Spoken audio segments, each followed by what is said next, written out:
back to my channel. This is Commerce Academy. I am Saurabh sir. बच्चों आज मैं आप लोगों को एक मोस्ट इम्पॉर्टेंट चैप्टर के बारे में समझाने जा रहा हूँ, जिसका नाम है ट्रायल बैलेंस। जब हम लोग जानते हैं कि जब रिकॉर्डिंग किया जाता है कोई भी ट्रांजैक्शन को, सबसे तो पहले आप आइडेंटिफाई करो, उसके बाद आप उसको रिकॉर्ड करोगे। तो रिकॉर्ड करने के लिए आपके पास क्या होता है, प्राइमरी बुक्स होता है, जिसमें आप रिकॉर्ड करोगे कोई भी ट्रांजैक्शंस को। इसका डिटेल्स वीडियो मेरा अपकमिंग वीडियोस में आने वाला है। तो उसमें सबसे जो मेन बुक होता है उसे हम कहते हैं जर्नल बुक। जर्नल बुक में बेटा हम लोग क्या करते हैं, जर्नल बुक या सब्सिडियरी बुक्स जो कि प्राइमरी बुक्स के अंडर में आता है, उसमें हम लोग कोई भी ट्रांजैक्शन को इनिशियली रिकॉर्ड करते हैं। उसके बाद हम लोग उसको क्लासिफाई करते हैं लेजर्स में, यानी कि लेजर में हम उसको पोस्टिंग करते हैं, जो कि हमारा सेकेंडरी बुक्स है। तो जितना हम जर्नल बनाएंगे, जितना भी अकाउंट को हिट करेगा, उतना नंबर ऑफ लेजर बनेगा। तो हर लेजर का एंड में एक बैलेंस निकलता है। जिस बैलेंस को, उस बैलेंस का सटीकता हमें जांच करने के लिए कि हमने जो प्राइमरी जर्नल्स बनाए हैं, उसके बाद लेजर्स बनाए हैं, और लेजर कितना एक्यूरेट बनाया है, वो अगर हमें पता करना है तो हमें क्या करना है, सारा का सारा लेजर बैलेंस को लेके एक ट्रायल रन करना है। जैसे आप लोग कभी शॉपिंग मॉल में जाते हो ना कपड़ा उपड़ा खरीदने के लिए, उसमें आप लोग क्या करते हो, कोई भी एक कपड़ा सिलेक्ट कर लिया या दो कपड़ा सिलेक्ट कर लिया, उसको आप ट्रायल लेकर देखते हो कि आपको कैसा फिट आ रहा है, ठीक आ रहा है कि नहीं आ रहा है। अगर सही आता है तब जाके आप उसको 100% बुक कर दोगे कि भाई चलो हम ये लेंगे, लेकिन उससे पहले उसको ट्रायल करोगे। तो वैसे ही अकाउंट्स में भी एक ट्रायल बैलेंस सिस्टम होता है, जहां पे हम लेजर का एक्यूरेसी को जांच करते हैं। तो लेजर के एंड में बैलेंस निकलता है। तो हम जानते हैं कि लेजर का या तो डेबिट बैलेंस निकलेगा या तो क्रेडिट बैलेंस निकलेगा। जो भी लेजर या तो एसेट्स है या तो एक्सपेंसेस है, उसका बैलेंस हमेशा डेबिट निकलता है, और जो भी लायबिलिटीज और इनकम है, उसका बैलेंस हमेशा क्रेडिट निकलता है। तो जब हम प्रॉपर जर्नल करेंगे या प्रॉपर सब्सिडियरी बुक्स को बनाएंगे, उसके बाद उसको लेजर में पोस्टिंग करेंगे और हमारे पास नंबर ऑफ लेजर सामने रहेगा, तो हम लोग इजीली देख पाएंगे कि हमारा कौन से लेजर में कितना कितना बैलेंसेस है, और क्या वो डेबिट बैलेंसेस है या वो क्रेडिट बैलेंसेस है। तब जाके हम उसका ट्रायल रन करवाएंगे। अगर हम लोग सही तरीके से जर्नल को पोस्ट कर चुके हैं, जर्नल को रिकॉर्ड कर चुके हैं और लेजर में सही तरीके से पोस्टिंग कर चुके होंगे, तो लेजर के एंड में, हर लेजर के एंड में जो बैलेंस निकलता है, वो सारा का सारा बैलेंस दोनों में टैली होना चाहिए। जितना मेरा डेबिट बैलेंस होगा उतना मेरा क्रेडिट बैलेंस होगा। क्यों? क्योंकि हम लोग हमेशा डुअल एंट्री कॉन्सेप्ट को फॉलो करते हैं। हमारा जितना डेबिट होता है उतना ही इक्विवेलेंट क्रेडिट होता है। तो अगर सही ढंग से जर्नल और सही ढंग से लेजर में पोस्टिंग किया गया है, तो जितना हमारा डेबिट में टोटल होना चाहिए उतना ही मेरा क्रेडिट में टोटल होना चाहिए। तो हर लेजर का जो भी बैलेंस आएगा, चाहे वो डेबिट बैलेंस हो चाहे वो क्रेडिट बैलेंस हो, वो एंड में दोनों को साइड में रखेंगे तो दोनों बैलेंस मेरा मैच करना चाहिए। ठीक है, लेकिन क्वेश्चन में आपको जर्नल, लेजर, फिर ट्रायल बैलेंस ऐसा इतना लंबा चौड़ा सम्स आपको देगा नहीं। आपके पास कुछ लिस्ट ऑफ द लेजर्स रहेगा और उसका कुछ बैलेंसेस दिया रहेगा। आपको ये पता करना है कि वो डेबिट बैलेंस वाला है या क्रेडिट बैलेंस है। तो आपको एक ट्रायल बैलेंस ड्रॉ करना है, जो कि हर बिजनेस एंटरप्राइज करता है अपने साल के एंड में। जैसे ही उसका बुक्स क्लोज हो जाता है, जितना भी लेजर्स है उन लेजर को लेके वो एक ट्रायल रन करता है। अगर डेबिट लेजर और क्रेडिट लेजर दोनों इक्वल हो जाता है, दैट मींस हम ये मान सकते हैं कि हमने प्रॉपर ढंग से रिकॉर्डिंग और क्लासिफाइंग वाला काम कर चुके हैं। ठीक है, तो अब हम लोग जानते हैं कि इसका फॉर्मेट क्या होता है, ट्रायल बैलेंस का फॉर्मेट क्या होता है। ये तो पता चल गया हम लोगों को कि ट्रायल बैलेंस जो है वो साल के एंड में बनता है। तो हम मान लेते हैं एग्जाम्पल के तौर में 31 ऑफ मार्च 2026 जो अपकमिंग आने वाला है वो हमारा साल का एंड है, या मान लेते 25 ही मान लेते जो चला गया है। तो 31 ऑफ मार्च 2025 में हम क्या करेंगे, हमारे जितना भी बुक्स ऑफ अकाउंट्स है उसको ओपन करेंगे और जर्नल के बाद लेजर को कंप्लीट करेंगे और लेजर के बैलेंसेस को लेकर ट्रायल रन करेंगे। तो उसका एक फॉर्मेट होता है। फॉर्मेट कैसे होता है,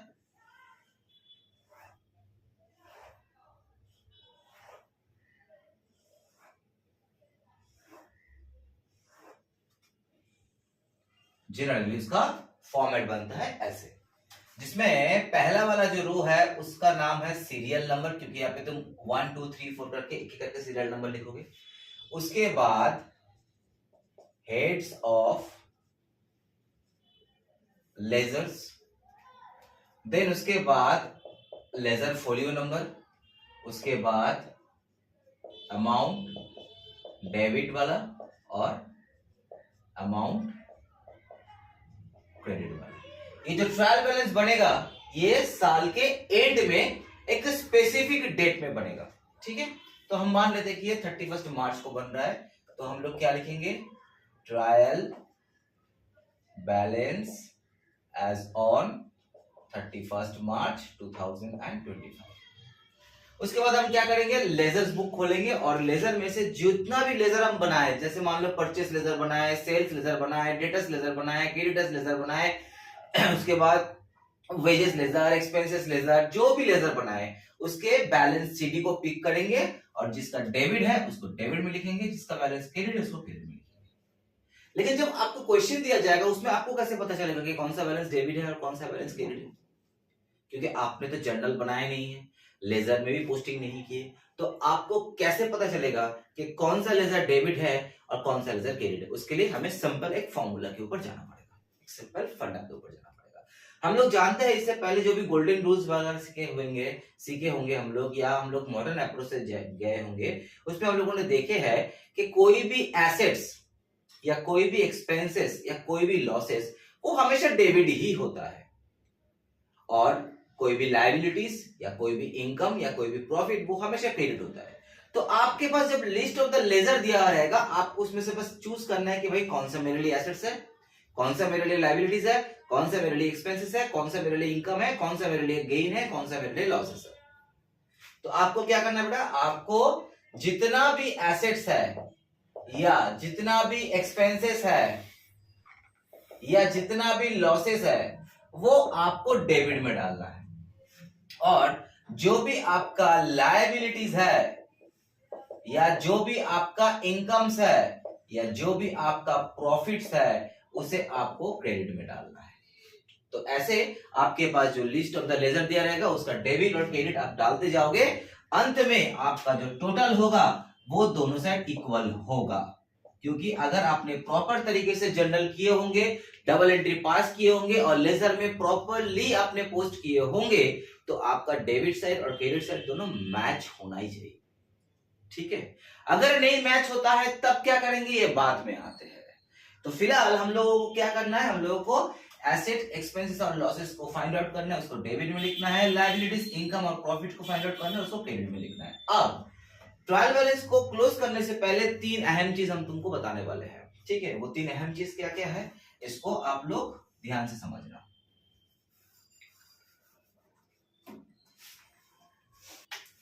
नॉर्मली 3 चीज आपको याद रखना है, जैसे परचेज अकाउंट, अगर आपके क्वेश्चन में सिर्फ परचेज अकाउंट दिया हुआ है तो इस केस में आपको ओपनिंग स्टॉक जो है वो ट्रायल बैलेंस में डेबिट साइड में आएगा, और क्लोजिंग बैलेंस को आप कंसीडर नहीं करेंगे। Closing stock usually trial balance में कंसीडर नहीं किया जाता है, ठीक है। परचेस, अगर आपके अकाउंट आपका लेजर का बैलेंस में सिर्फ परचेस दिया हुआ है तो उस केस में opening stock by default debit side में आता है, और क्लोजिंग स्टॉक को कंसीडर हम लोग कभी भी नहीं करते हैं। क्यों नहीं करते सर, इसके बारे में आपको डिटेल्स बाद में पता चलेगा, जब हम लोग फाइनल अकाउंट्स का कोई वीडियो डालेंगे उस समय आपको पता चलेगा कि क्यों क्लोजिंग स्टॉक ट्रायल बैलेंस में नहीं आता है। फिलहाल इतना जान लो कि डेबिट साइड में ओपनिंग स्टॉक आता है और क्लोजिंग स्टॉक को हम लोग कभी भी कंसीडर नहीं करते। तो अगर आपके पास सिर्फ परचेज अकाउंट दिया हुआ है तो उस केस में जैसे ओपनिंग स्टॉक डेबिट साइड में आता है, आप उसको डेबिट साइड में लिखोगे, क्योंकि वो नेचर में हमारे लिए एक्सपेंसेस होता है स्टार्टिंग में। लेकिन क्लोजिंग स्टॉक को आप उस केस में कंसीडर नहीं करोगे, जैसे नॉर्मली करते हैं। लेकिन लेकिन लेकिन जब परचेज एडजस्टेड लिखा रहेगा, परचेज के बगल में एडजस्टेड परचेज या ब्रैकेट में एडजस्टमेंट लिखा हुआ रहेगा, उस केस में जैसे ओपनिंग स्टॉक आता है डेबिट साइड में वैसे ही लाना है, और उस केस में आपको क्लोजिंग स्टॉक को भी कंसीडर करना है और उसको भी डेबिट साइड में लाना है।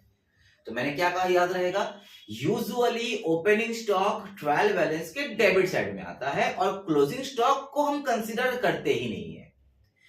केवल परचेस अगर एडजस्टेड रहता है उस केस में हम लोग ओपनिंग स्टॉक को जैसे नॉर्मली डेबिट साइड में लाते हैं वैसे ही लाएंगे, साथ में क्लोजिंग स्टॉक को भी डेबिट साइड में कंसीडर करेंगे। तो मतलब क्लोजिंग स्टॉक केवल ट्रायल बैलेंस में अपना जगह बनाएगा कब, जब हमारा परचेस एडजस्टेड रहेगा। एंड थर्ड पॉइंट, अगर क्वेश्चन में मटेरियल कंज्यूम्ड या कॉस्ट ऑफ गुड्स सोल्ड वाला इस तरह का कोई वर्ड दिया रहेगा तो उस केस में ओपनिंग स्टॉक को कंसीडर नहीं करना है और क्लोजिंग स्टॉक को आपको डेबिट साइड में कंसीडर करना है। ठीक है, तो मैं आपको एट ए ग्लिम्स बता देता हूं कि क्लोजिंग स्टॉक हम लोग ट्रायल बैलेंस में नहीं लाते हैं सिर्फ 2 टाइम, अगर हमारे परचेस एडजस्टेड दिया हुआ है या कॉस्ट ऑफ गुड्स सोल्ड या रॉ मटेरियल कंज्यूम्ड इस तरह का कोई वर्ड दिया हुआ रहता है, उस केस में ही क्लोजिंग स्टॉक अपना जगह बनाता है ट्रायल बैलेंस के डेबिट साइड में। एंड ओपनिंग स्टॉक हमेशा बाय डिफॉल्ट डेबिट में आता है, हमेशा डेबिट में आता है, आता नहीं है केवल एक केस में, अगर मटेरियल कंज्यूम्ड या cost of goods sold given है देन हम लोग खाली ओपनिंग स्टॉक कंसीडर नहीं करेंगे। इसके पीछे क्या रीजन है ये जानने का अभी टाइम आया नहीं है, ये जब फाइनल अकाउंट्स करवाया जाएगा उस समय cost of goods sold, adjusted purchase इस तरीके का वर्ड का डिटेल्स विश्लेषण किया जाएगा। फिलहाल आपको इतना ही याद रखना है। देखो बच्चे, एक एग्जाम्पल मैं आप लोगों के सामने लाया हूं। एग्जाम्पल का जो क्वेश्चन है वो आपके स्क्रीन में दिखाया है, उसी का सॉल्यूशन मैं यहाँ पे करने वाला हूं। देखो यहाँ पे क्वेश्चन में दिया गया है कि एक बिजनेस ऑर्गेनाइजेशन है विश्वब्रतो सेनगुप्ता एंड कंपनी का, जिसका ट्रायल बैलेंस आपको ड्रॉ करने के लिए कहा गया है 31 मार्च 2017 का। तो सबसे पहले जैसे आता है प्रेजेंटेशन ऊपर में, in the books of B Sengupta and company, उसके बाद trial balance as on 31 March 2017। उसके बाद जैसे फॉर्मेट था मैंने वो फॉर्मेट काटे हैं, और ये वाला नीचे वाला जो क्वेश्चन है ये मैंने इरेज नहीं किए हैं क्योंकि जब हम क्वेश्चन को सॉल्व करेंगे तो आपको ये समझाने में इजी रहे। अब देख पा रहे क्वेश्चन में वहां पे हम लोग के पास कुछ लिस्ट ऑफ द आइटम्स दिया हुआ है और बगल में उसका बैलेंसेस दिया हुआ है। नाउ हमारा ड्यूटी है अब उन बैलेंसेस में से हमें डेबिट और क्रेडिट को सिलेक्ट करना है। ठीक है, मैं अपने स्टूडेंट को जब सिखाता हूं, मैं ये जो फॉर्मेट है ये फॉर्मेट तो मेनली लगता ही है एग्जाम में, साथ में मैं यहाँ पे फिर सिर्फ और सिर्फ मेरे एजुकेशनल पर्पस के लिए अमाउंट के बगल में एक छोटा सा कॉलम और बना लेता हूं। ठीक है, जिसमें हम रिमार्क्स नाम का एक कॉलम बना लेता हूं। ये रिमार्क्स जो है ये आपको एग्जाम में देना नहीं है, आपको ये सिर्फ स्टडी करने के लिए हेल्प होगा। ये किस काम में आएगा, ये जब भी हम कोई भी लेजर्स को लिखेंगे या तो वो डेबिट में आएगा या तो वो क्रेडिट में आएगा, और वो किस रीजन से डेबिट में आ रहा है या किस रीजन से वो क्रेडिट में आ रहा है वो इस रिमार्क्स में लिखेंगे कि वो एसेट्स है, कि वो लायबिलिटीज है, कि वो एक्सपेंसेस है, कि वो इनकम है। ठीक है, तो इससे आपको और भी हेल्प मिलेगा ये सॉर्ट आउट करने में कि लेजर कौन से कैटेगरीज के अंदर में ये आ रहा है। जैसे पहला आइटम दिया है देखो कैपिटल, जैसे पहला आइटम दिया है कैपिटल, तो नंबर 1 आप लिखोगे कैपिटल। अमाउंट क्या दिया है 30,000। अब कैपिटल क्या होता है हमारे लिए, हमको बस आइडेंटिफाई करना है कि कौन सा एक्सपेंसेस है, कौन सा इनकम है, कौन सा एसेट्स है, कौन सा लायबिलिटीज है। तो कैपिटल इस केस में हमारे लिए एक लायबिलिटीज है, तो लायबिलिटीज है, तो लायबिलिटीज है इसका मतलब है इसका अमाउंट क्रेडिट में ही आएगा, क्योंकि एसेट्स और एक्सपेंसेस और लॉसेस डेबिट होता है, इनकम लायबिलिटीज और प्रॉफिट क्रेडिट होता है। उसके बाद दिया है ड्रॉइंग्स।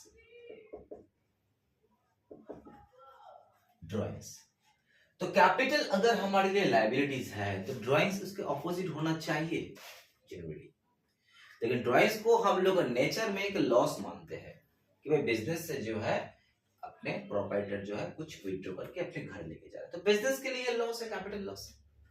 तो ये लॉस हो रहा है और लॉस जो है वो डेबिट में आता है। उसके बाद stock on 1/4/2016, that means this is my opening stock. हम जानते हैं कि opening stock generally debit side में आता है। ओपनिंग स्टॉक नहीं आता है केवल एक ही केस में, और वो है जब कॉस्ट ऑफ गुड्स सोल्ड या मटेरियल कंज्यूम्ड वाला वर्ड दिया रहेगा। तो हम देख पा रहे हैं कि हमारा सिर्फ नॉर्मल परचेज दिया हुआ है, ठीक। स्टॉक के नीचे ही देखो नॉर्मल परचेज दिया हुआ है, दैट मींस हमारा नॉर्मल क्वेश्चन है, जिसमें ना तो ये एडजस्टेड है ना ये कंज्यूम्ड या material cost of goods sold वाला क्वेश्चन है। तो हम लोग ओपनिंग स्टॉक को कंसीडर करेंगे और डेबिट साइड में कंसीडर करेंगे 20,000। नंबर 3,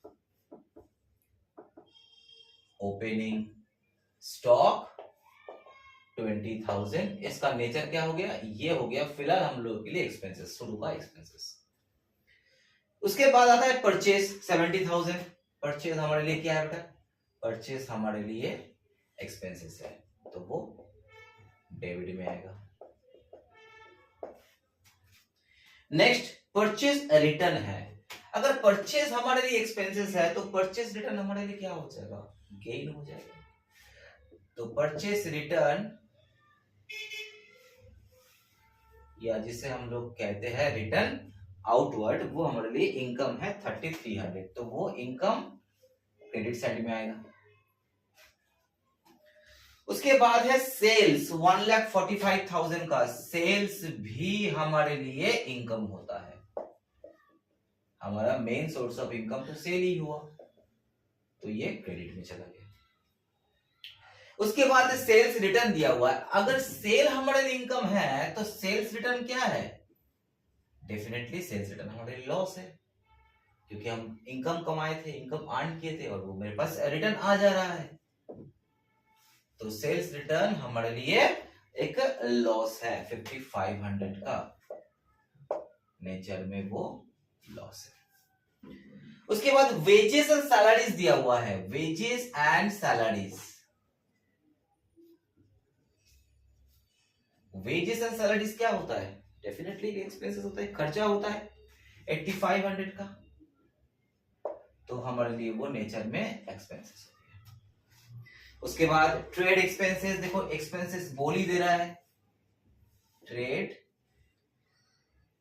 एक्सपेंसेस 3,600, तो ये आपके डेबिट में आ जाएगा। उसके बाद इंश्योरेंस, कंपनी के एंड से इंश्योरेंस जो है वो एक खर्चा होता है। इंश्योरेंस 2,800, वो हमारे लिए एक एक्सपेंसेस है। उसके बाद डिस्काउंट अलाउड, डिस्काउंट अलाउड क्या है हमारे लिए, लॉस है। हम किसी को माल बेचे हैं, वो हमें पूरा पैसा नहीं दे रहा है, जब पूरा पैसा नहीं दे रहा है इसका मतलब है हमारे लिए एक लॉस हो रहा है, ठीक है। तो नंबर 11 में डिस्काउंट अलाउड अमाउंट है 700 और वो डेबिट में आएगा एक लॉस बोल के। उसके बाद बैड डेब्ट, बैड डेब्ट भी हमारे लिए लॉस है, अमाउंट 5,500।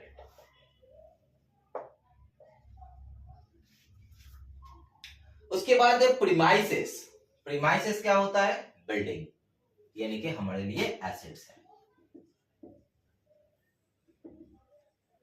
प्रीमाइसेस यानी कि बिल्डिंग, वो हमारे लिए एसेट्स होता है। उसके बाद प्लांट एंड मशीनरीज, उसके बाद सॉरी ये 15,000 नहीं है, ये 8,000 का है। उसके बाद प्लांट एंड मशीनरीज, ये भी हमारे लिए एसेट्स ही है 15,000। बिजनेस चलाने के लिए हमें प्लांट और मशीनरीज वगैरह खरीदना पड़ता है। उसके बाद फर्नीचर्स एंड फिक्सचर, ये भी हमारे लिए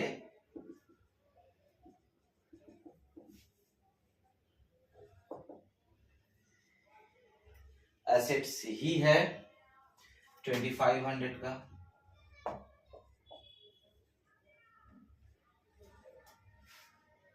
उसके बाद सन्ड्री डेटर्स, सन्नी डेटर्स के बारे में याद है ना, मैंने क्या कहा था? डेटर्स वो ग्रुप ऑफ द पर्संस है जिसे हम लोग क्रेडिट में माल सेल करते हैं, मतलब माल तो बेच दिए तो उसे पैसा बाद में हमें फ्यूचर में रिसीव करना है। तो हमारे लिए नेचर में वो क्या हो गया? नेचर में वो एसेट्स हो गया।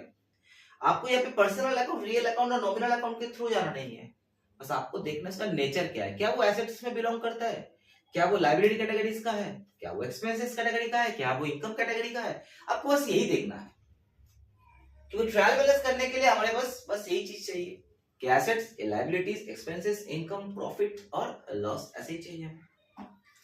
तो डेटर्स जो है वो नेचर में हमारे लिए एसेट्स है 42,000 का। उसके बाद दिया है सन्ड्री क्रेडिटर्स 12,000। तो सन्ड्री क्रेडिटर्स क्या हो जाएगा बच्चा? सन्ड्री क्रेडिटर्स हमारे लिए लायबिलिटीज हो जाएगा। क्यों? क्योंकि उससे हमने माल खरीदे हैं क्रेडिट में, उसे पैसा देना है फ्यूचर में, तो हमारे ऊपर एक बोझ है जो मेरे लिए लायबिलिटीज है, जिसे हमें पे करना है नियर फ्यूचर में। 12,000 लायबिलिटीज। उसके बाद कैश इन हैंड 320। हम लोग जानते हैं कैश जो है हमारे लिए एसेट्स होता है 320 एसेट्स। उसके बाद बैंक ओवरड्राफ्ट दिया हुआ है। बैंक ओवरड्राफ्ट का मतलब क्या हुआ? बैंक का नेगेटिव बैलेंस।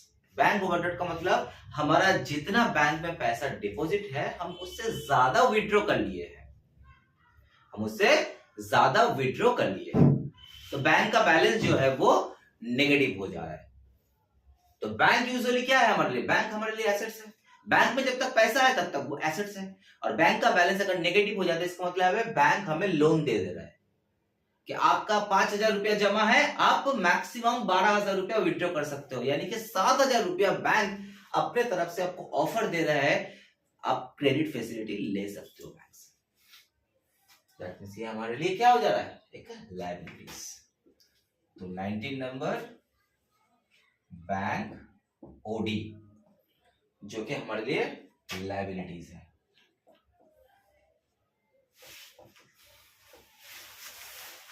इसको पूरा लिख देते हैं हम। लास्ट आइटम है closing stock. Stock as of 31st of March 17, यानी कि जिस दिन का हम ट्रायल बैलेंस बना रहे थे, इसका मतलब है at the end of the year हमारे पास जो स्टॉक है। तो मैंने देखो अभी भी इस स्कीम को इरेज नहीं किए हैं, इसमें हम दिखा दे रहे थे कि यूजुअली क्लोजिंग स्टॉक को हम कंसीडर नहीं करते कभी भी।